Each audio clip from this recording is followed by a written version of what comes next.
Y en la primera parte, convertido en un gurú de la educación peruana y continental, no ahora, desde hace mucho tiempo, yo diría que es casi un gurú prematuro, porque yo recuerdo muchísimo en aquel CADE realizado en Arequipa, en el que fue una de las estrellas, León Trate, de él estoy hablando. León, ¿qué tal? ¿Cómo te va? Buenas noches. Hola, bien, gracias. Cuando dijo uno de sus famosos latigazos, ¿no? Le dijo a los empresarios que estaban ahí reunidos, preocupados sobre el tema de la educación, que comparasen lo que le pagaban a sus choferes con lo que ganaba un maestro en el Perú, y así entenderían algo de los problemas de nuestra educación. Creo que es más o menos eso lo que dijiste en aquella oportunidad, León, ¿no? Y además sí. Y me acuerdo que el título de la conferencia era Un drama en 8 actos. Claro. Y yo usaba los 8 actos como 8 hitos de la educación peruana que evidencian la precariedad en la que estamos. Y si yo tuviera que dar la conferencia ahora, tendría que decir la misma conferencia. La misma conferencia. No ha habido una reversión del proceso, sino más bien una especie de convertirse en algo crónico, un proceso que no se revierte. Ese fue en el año 91, 92. 91, 92, es decir, sí. Han pasado 20 años. Dios mío, es una cantidad de tiempo. Sí. ¿Y tú crees que no hemos mejorado? Hay un proceso de deterioro que empezó en los años 60 y que se ha prolongado 50 años. Que tiene que ver con una época en la que los gobiernos deciden ampliar la cobertura educativa primaria, secundaria, superior e inicial más adelante, pero sin acompañarla del presupuesto. O sea, lo que hicieron en el fondo fue aumentar cobertura y reducir inversión per cápita. Eso trae como consecuencia de que es el efecto que yo llamo a veces sopa aguada. O sea, agarras la misma sustancia y le echas más agua. Échale más agua al caldo para y entonces, ¿qué ocurre? Con el paso de los años, los profesores buenos dejan la carrera o van al sector privado. Los padres se dan cuenta que la educación pública ya no anda bien, pasan al sector privado. Los profesores cada vez se sienten menos motivados, incentivados a quedarse en la docencia, y los postulantes a profesores cada vez ven en la docencia una actividad menos prestigiada, menos reconocida, menos remunerada, y entonces las personas con más capital cultural, capital educativo, empiezan a escoger carreras de ingeniería, de economía, de medicina, y educación queda relegada para el final. Y entonces resulta que la carrera de educación es escogida cada vez más por postulantes con formación más precaria, y por lo tanto las universidades bajan el nivel de sus exigencias, porque de lo contrario tendrían que jalarse a todo el mundo o cerrar las facultades de educación. Entonces es un proceso por el cual el deterioro de la inversión en educación por alumno o por profesor sigue una línea continua en el tiempo durante 50 años, y hoy en día tenemos los profesores que tenemos un promedio de 42 a 45 años de edad en el servicio público, y que tienen por estabilidad laboral otros 25 años más de servicio, esos mismos profesores que tienen esta formación precaria. Y entonces, aunque hagas ahora un shock educativo con inversión, con dinero, con recursos, no vas a poder revertir la calidad de la educación, porque el principal factor de la calidad es el profesor. Sí, pues. Y ese profesor es el que tenemos en los últimos 20 años en las aulas ya de la escuela peruana. La ironía de todo esto es que durante muchos años el sindicato de los profesores ha luchado contra la privatización de la educación. Y lo que se ha producido, de hecho, es la privatización de la educación. Porque hoy día, como tú señalabas, por la crisis de la educación pública, los padres de familia quieren colegios particulares a cualquier precio, dicho sea de paso, y tenemos más colegios particulares y más alumnos de colegios particulares que en colegios públicos. Cada vez más. O sea, en términos de alumnos todavía la relación, ¿no?, es más o menos 1 a 3. En universidades sí. En universidades se ha puesto al revés. Claro, exactamente. Ahora es casi 1 a 3, pero 1 de los públicos, 2 privados, en cuanto a proporción. Pero aparejado con ese deterioro del nivel educativo y el deterioro de los institutos y las universidades, se produce una ausencia de investigación educativa y de una cultura educativa moderna. Y entonces lo que tenemos hoy en día en el Perú es los mismos paradigmas educativos de hace 30, 40 años que se mantienen hoy porque no ha habido una renovación del pensamiento educativo. Y eso afecta también a las familias más pudientes, a los colegios privados, porque la cultura educativa peruana es la misma para públicos y privados. Los profesores que van a los colegios públicos y privados son los mismos. La ley de educación es la misma, el currículo es el mismo, los libros escolares son los mismos. Las universidades que producen algún tipo de material educativo son las mismas para públicos y privados. Entonces, si bien es cierto, los privados tienen el privilegio de una cierta autonomía financiera y curricular, pero esencialmente el insumo básico, profesores, currículo, etcétera, es exactamente el mismo que el de la escuela pública. Y sin embargo, el mito de la educación como el gran mecanismo para salvar a los jóvenes sigue estando presente en la mentalidad de los padres de familia en el Perú. Pero además con cosas como estas. En el programa que teníamos los domingos con León, yo salía siempre gorreándole su carro para que me deje en el Óvalo Gutiérrez. Uno de los días que salíamos por el garaje, un grupo de padres de familia totalmente exaltados hace una emboscada, detiene el vehículo y lo abordan a León. Y le dicen, tiene usted que apoyarnos. ¿En qué los tengo que apoyar? Dice el profesor León. Y le dicen, nuestros hijos no pueden estar esperando que cumplan 6 años de edad para pasar a no sé qué, porque ahora... Entonces lo que querían era prácticamente que los chicos estuviesen en colegios desde el año y medio, desde los 2 años de edad. Pero es que eso es justamente la consecuencia de la falta de una cultura educativa moderna en el Perú. Esta creencia de que mientras, por ejemplo, en este caso, que mientras antes mejor, cuando en realidad es mientras antes peor. Es decir, mientras antes tú obligues a un alumno a aprender cosas para las que no está listo, así las aprende con un sufrimiento, con una incomprensión, con una mecanización que se expresa después en su desagrado por la escuela.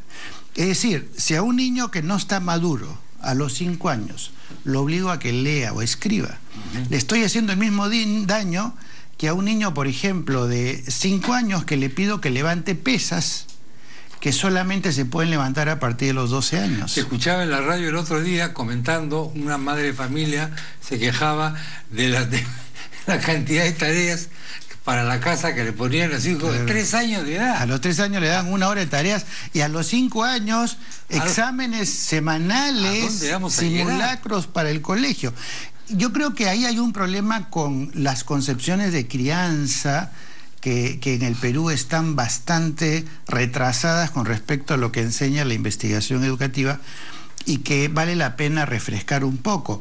Yo conversaba con una mamá el otro día que me decía, oye, yo no sé qué hacer, mi hija tiene, además del colegio, en la tarde clases particulares de matemáticas, clases particulares de lenguaje, tiene que hacer terapia emocional, terapia de aprendizaje, terapia de todo, y yo le digo, ¿y tu hija está feliz? Me dice, no, mi hija está frustrada, todos los conflictos en la casa que tienen que ver con las tareas, con los trabajos. Es decir, el colegio se ha convertido en la fuente principal de conflicto en la casa. Y entonces yo le decía, dime, hagamos una proporción. ¿Qué porcentaje del tiempo de tu hija lo dedicas a cosas que le gustan, que le son fáciles, que le permiten sentirse bien? 20%. ¿Qué porcentaje se dedica a lo que no le gusta, a lo que no entiende, lo que necesita refuerzo? 80%. Entonces le digo, ¿te das cuenta que le estás pidiendo a tu hija que se pase la vida haciendo cosas con las que no está satisfecha, con las que está frustrada, con las que va a fracasar en realidad? ¿Por qué no le das la vuelta?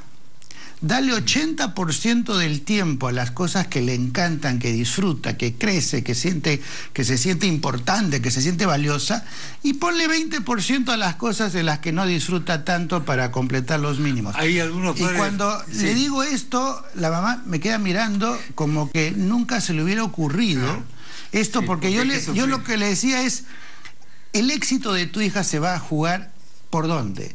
¿Cultivando sus debilidades o cultivando sus fortalezas? Claro. El éxito, yo conozco por lo menos a la gente que tiene éxito, porque cultiva su fortaleza, sus talentos.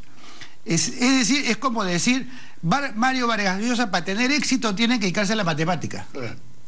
En lugar de decir, si tiene talento en literatura, que se dedique a la literatura.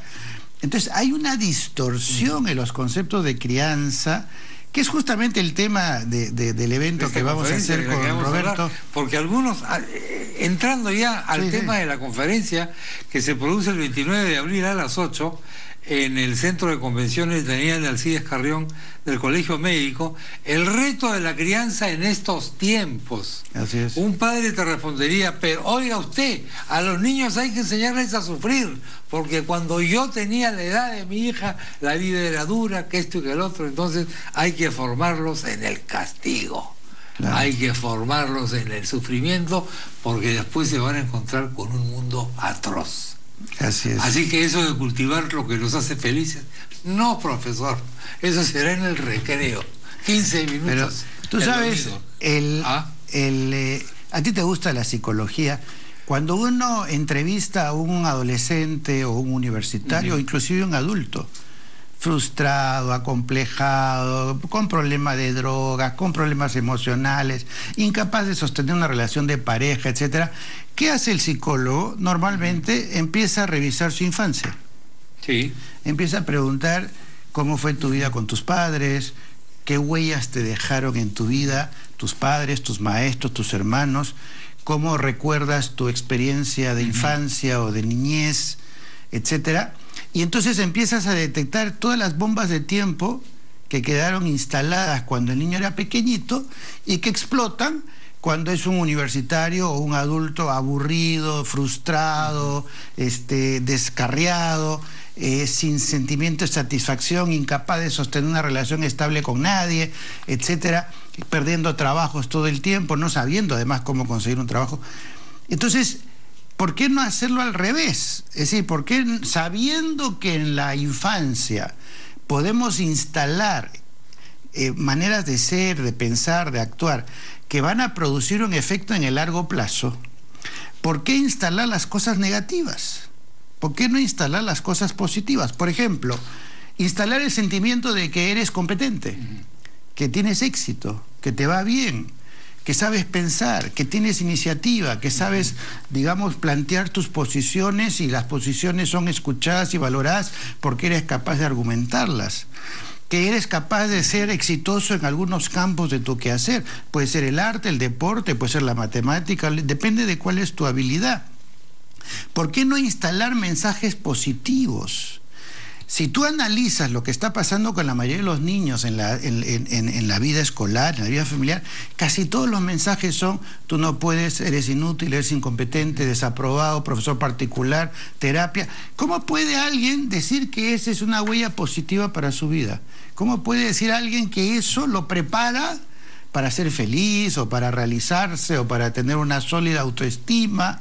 Es simplemente... Lo que estoy viendo en cierto sector social, evidentemente, es que ahora hay terapia para todo y para todos. Es una cosa, es una manía, se ha instalado, es una droga esta cosa, se ha banalizado la terapia.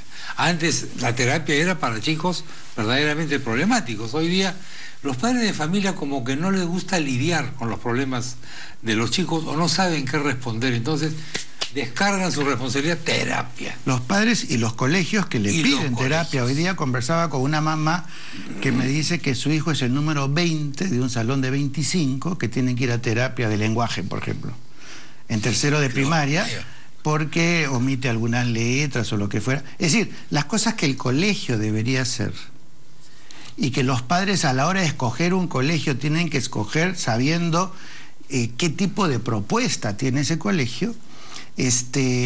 Muchas veces escogen un colegio que va a tener un nivel de exigencia tal que por definición, por lo menos un tercio, si no más de los alumnos, casi por definición necesitan terapia.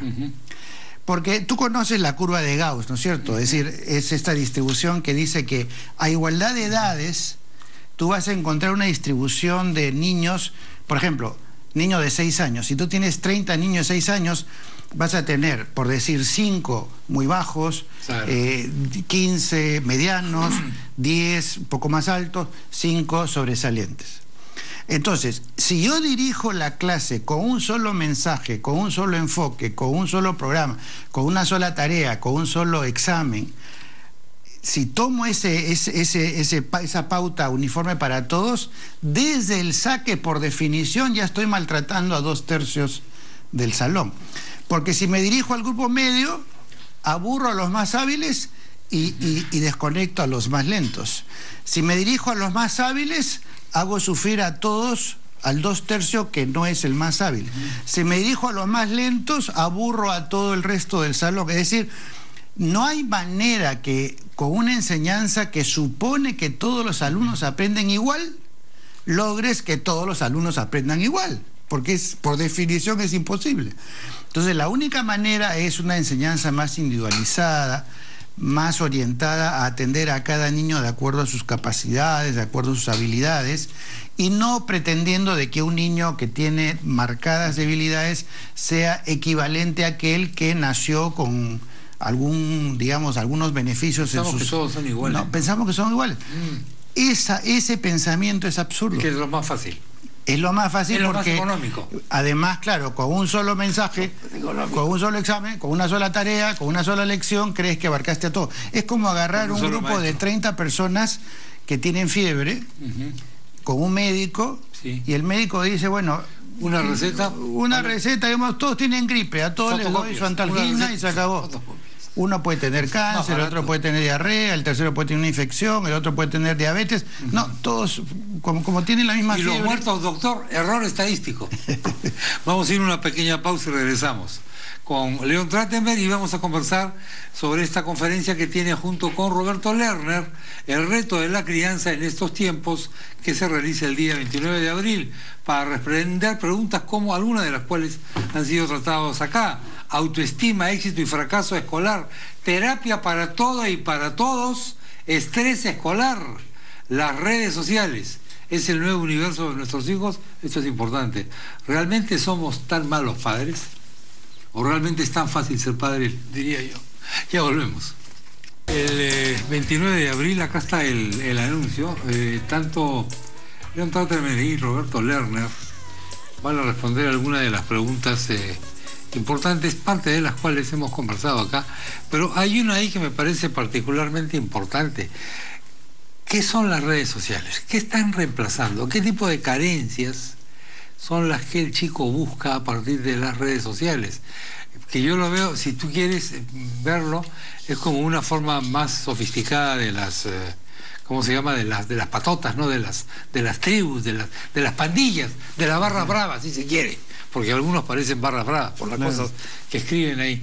Entonces, esto está, de alguna manera, el auge de las redes sociales es un síntoma del fracaso de la educación y el fracaso de la paternidad en nuestros países, ¿León? No, yo creo que las redes sociales es el espacio de socialización de los jóvenes de estos tiempos, donde Internet y los medios electrónicos que te permiten comunicarte a través de Internet juegan un rol vital en tu vida.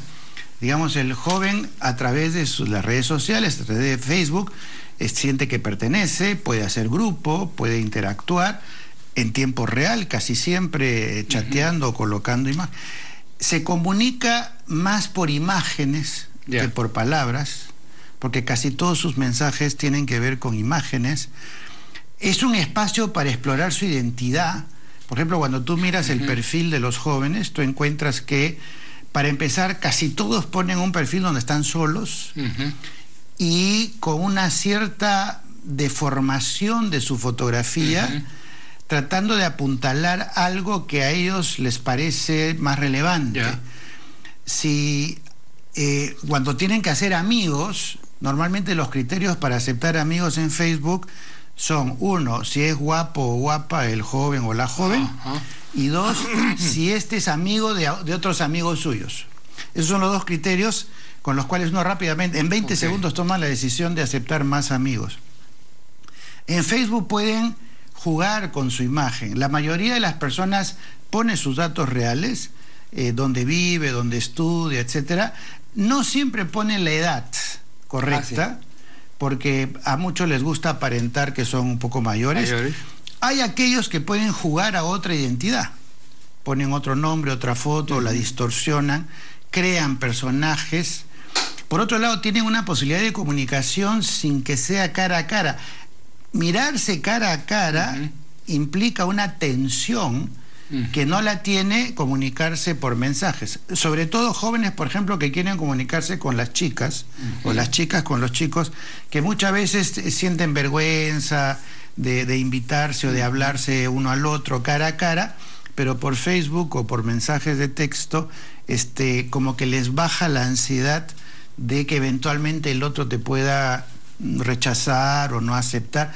Entonces, este es un espacio hoy en día de construcción de entidades, de socialización, de hacer grupo, de compartir con otros tus intereses, y hay que entenderlo como una señal de los tiempos. Es decir, muchas veces yo escucho a los padres quejarse que los chicos están todo el tiempo chateando, pero entra tú a una cafetería o entra a una oficina de adultos, ¿y qué cosa vas a encontrar? Vas a encontrar 4 personas, todas ellas están... Entonces, no es un problema de los jóvenes, es que esta época es una época en la que todo el mundo usa aparatitos para comunicarse, y donde el correo electrónico, el chateo, el Facebook o lo que fuera, son otros espacios de socialización, sobre todo para jóvenes que hoy en día salen menos, juegan menos en áreas libres, en áreas deportivas, están más en la casa, están más en las oficinas.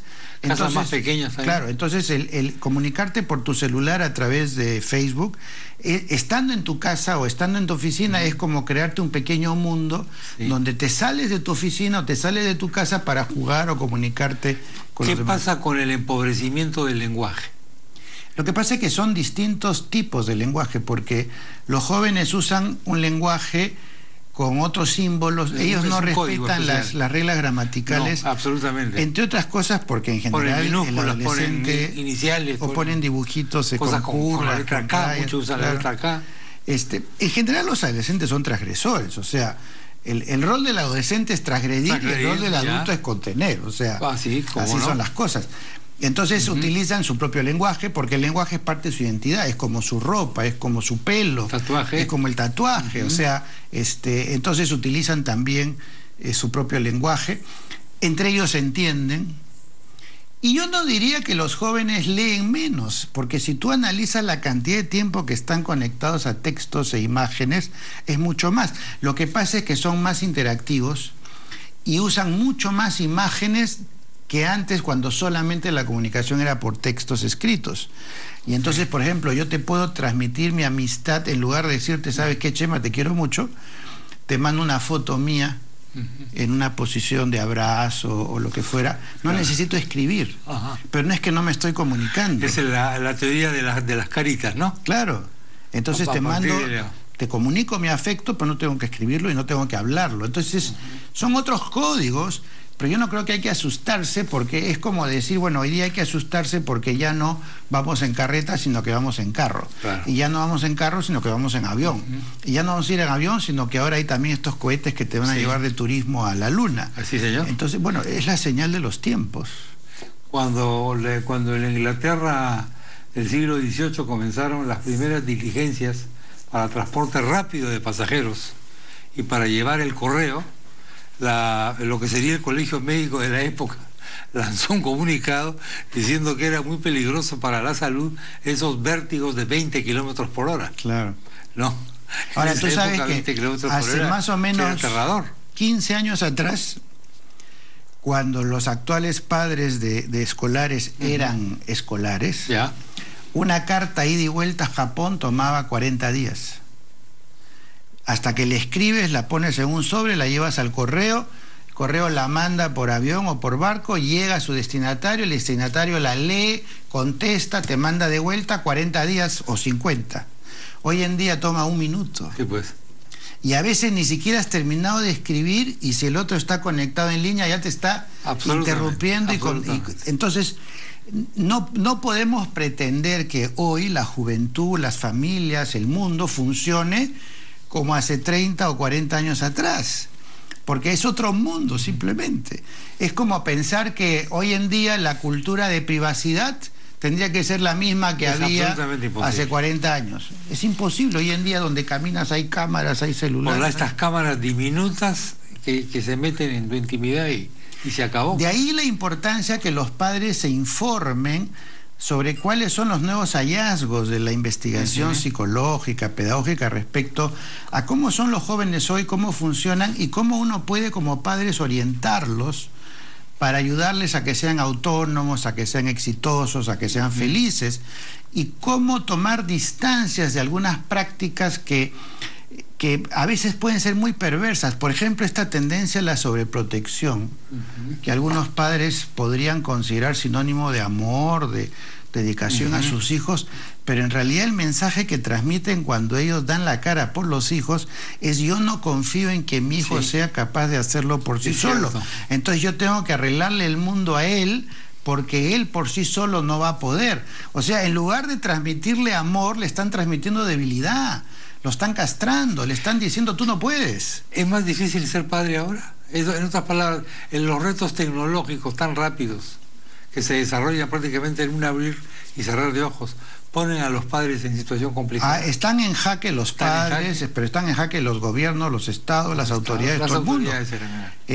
Por supuesto que los padres, pero junto con eso tenemos padres que si tienen un cierto nivel educativo, cultural, una cierta lectura, pueden estar mucho más informados de cuáles son las pautas que hoy en día pueden ser utilizadas para poder educar mejor a sus hijos, desde cosas tan básicas y sencillas que algunos padres no entienden, como por ejemplo, si el papá y la mamá tienen que tomar alguna decisión con respecto a su hijo, digamos, un hijo pide permiso para ir a una fiesta.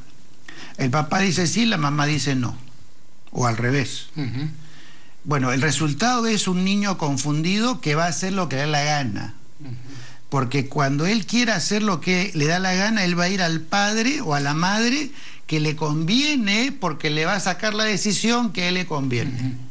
Y eso, en lugar de encarrilarlo, de darle estructura, lo va a desorganizar. En cambio, si el papá y la mamá se ponen de acuerdo, el niño va a aprender a que las normas son normas no porque le pregunté a mi papá o a mi mamá, sino porque la norma tiene un valor en sí mismo, y le pregunte a quien le pregunte, va a ser lo mismo. Entonces sé a qué atenerme, aprendo a aceptar que hay normas externas a mí que yo tengo que aceptar porque son unívocas.